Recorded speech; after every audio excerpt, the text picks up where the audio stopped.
교육 재정 문제입니다. 고교, 무상교육, AIDT, 늘분 문제도 담겨있고 교육발전 특구 많은 부분을 함축하고 있는 문제라서 정부가 세수 추계를 잘못하는 바람에 한 15조 정도 빵꾸가 났어요. 학교 운영비 증액이 어려워지고 많이 축소가 되고 있고 거의 삭감이 될 정도.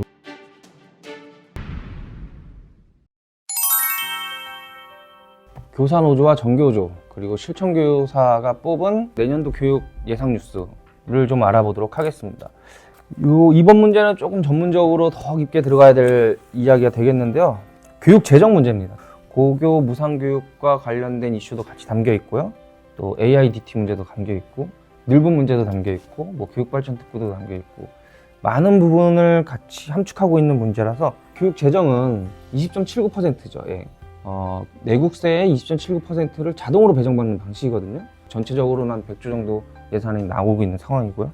작년과 올해 정부가 이 세수 추계를 잘못하는 바람에 오류가 생겨서 한 15조 정도 빵꾸가 났어요. 작년 10조, 올해 5조 정도 빵꾸 났어요. 빵꾸 난 부분은 시도교육청이 다 부담할 수밖에 없는 상황이 돼버리면서 이제 문제가 발생하고 있는데요. 학교에서는 지금 교육청이 예산을 주는 게 좀 빡빡해졌나요? 받으시는 게 좀 어떻습니까? 작년부터도 어려워지고 있습니다. 어떤 부분 좀? 이제 학교 운영비를 증액하는 부분에서도 많이 증액이 어려워지고 네. 그다음에 목적 사업비 같은 것도 많이 축소가 되고 있고 네네. 정작 필요한 우리 아이들을 위한 그 예산이 없다 보니까 네네.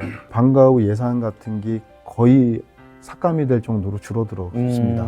그러다 보니까 어떤 문제가 발생하냐면 학생이나 학부모들은 아이들이 하교 이후에 네. 사교육으로 빠지는 거예요. 그렇죠. 그러면 사교육 그 학원이나 과외나 아니면 그 스터디 카페 같은 데로 가면 사교육비가 더 들거든요. 네, 빠글빠글하던데요. 근데 옛날에 그 우리 야자 많이 했잖아요. 네, 네. 야자도 하고 자기주도 학습도 하고 막 했는데 네. 그런 거를 해줄 수 있는 예산이 전무하다 보니까 근데 어쨌든 교육청에서는 이런 상황들을 대비해서 적립금을 쌓아놓고 있잖아요.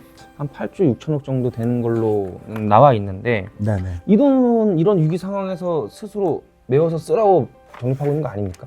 이런 특수한 상황이 아닌 다른 예산으로 쓰려고 했던 거로 보이는데 학교 현장에서는 실질적으로 학교에서는 내려와야 될 예산이 안 내려온다는 거죠. 네. 네. 이거랑 또 맞물려서 고교 무상교육 관련된 이슈가 이번에 터졌습니다. 2021년부터 전면 시행된 고교 무상교육이 실질적으로는 올해를 마지막으로 한 일몰제 법안이었다. 근데 사실 고교 무상교육은 기본적으로 초중등교육법에서 고교 교육은 무상으로 한다라고 되어 있기 때문에 이 부분은 학부모에게 전가될 위험성은 없는 것 같습니다. 근데 대신에 법에서 정부와 지방자치단체가 부담한다. 정부가 편성하지 않으면 시도교육청이 편성해야 되는 상황입니다. 어쨌든 문제는 교육 재정이 줄어들면서 예산을 제대로 받지 못해서 어려운 상황이잖아요. 네네네.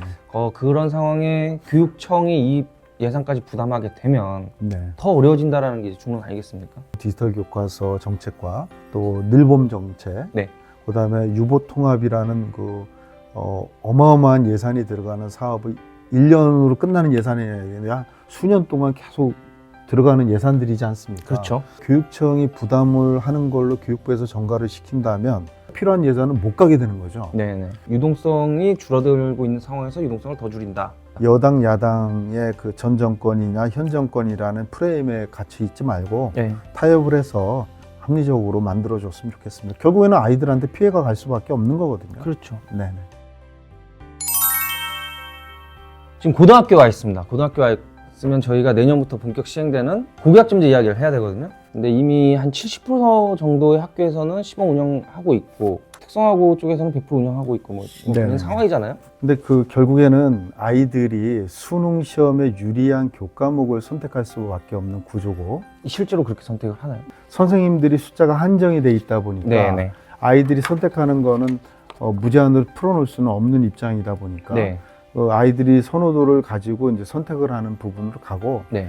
그 교과목을 이수하지 못하는 아이도 있지 않겠습니까? 그렇죠. 그 이수하지 못하는 아이들에 대한 그 관리도 중요하지 않을까라는 생각이 들어서 네. 결국에는 선생님들한테 업무 가중이 찾아올 거로 예상이 되고 네. 선생님들 중에서 일부 선생님들은 여러 선생님들, 과목을 예. 가르치다 보니까 그 교재 연구할 그 연구할 시간이 부족해서 혹시 그 아이들 수업의 질이 떨어지지 않을까라는 합리적인 의심이 들기도 합니다. 고교학점제는 더 많은 교사와 강사를 필요로 하는 정책이고 예. 그 정책이 있어야 다양한 과목이 개설이 될 수 있기 때문이잖아요. 네. 선생님들의 수를 늘려야 되는데 오히려 선생님들을 유틸리티적으로 쓰는 다교과를 습득시켜서 가르치게 하는 이런 방식으로 지금 전환이 돼 있는 상황이거든요.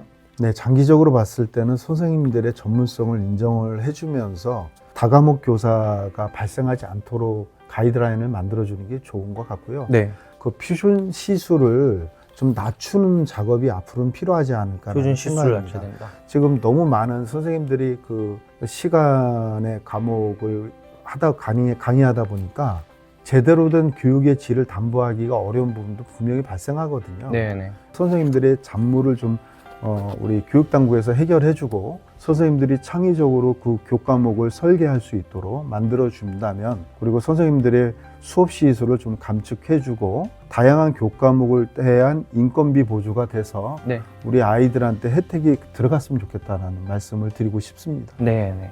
지금까지 내년도 어떤 이슈들이 교육계를 강타할 것인지 이야기 나눠봤습니다. 수고해 주셔서 감사합니다. 고맙습니다. 감사합니다.